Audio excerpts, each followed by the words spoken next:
I'm going to inform my audience of the floating lantern tradition in Japan. The floating lantern ceremony, which in Japan is known as Toru Nagashi, was first held in 1946. It took place in Tokyo, Japan. This festival was first known as the Festival of Recovery due to the fact that the city was in distress and rebuild after World War II. It was held on the Shimada River that runs through Tokyo. The tradition then had to be put on hold in 1965 for 40 years due to flooding issues and upkeep that needed to be done with the river. It resumed in 2005 with a brand new walking path along the river. Though history has it taking place at the Shimada River in Tokyo, it is a celebration that takes place all through Japan on many rivers, such as the Motoyasu River in Hiroshima. Much of these ceremonies are viewed as remembering lost relatives in the bombings that claimed 90 to 100,000 lives.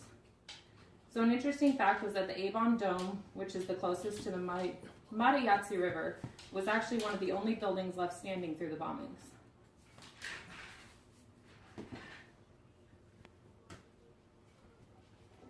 So the history of the floating lanterns held a lot of significance to the recovery and healing after World War II. As the tradition evolved, so did their lanterns. Over the past 70 years, the Japanese culture has developed many types of lanterns, and they have a use for them all. The first Japanese lantern was the Ishiguro. These lanterns were made of stone as a way of honoring Buddha. They are now used for fixtures in temples, homes, and gardens. The second type is the Toro, which have many different variations. This type is used in the floating lantern ceremony. It is made with paper material, bamboo, and glue. The paper Toro lanterns can be drawn on with anything that is wished to be said or symbolized with the people who have been lost.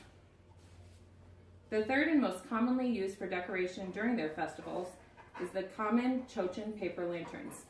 They have been around for 300 years and are still being used all over the world to this day. Every development of the lantern has a place in Japanese tradition to either float down the river or make the festival more colorful with decoration. The floating of the lantern has a big significance and meaning to the Japanese culture.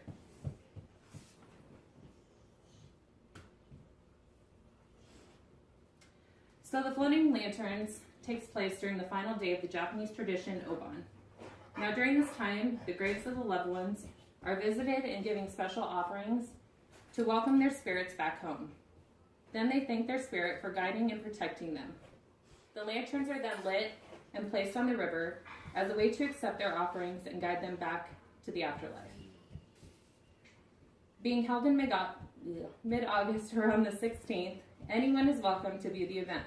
And for the price of 1,500 yen, which is about $14 American money, you can float your own lantern as well.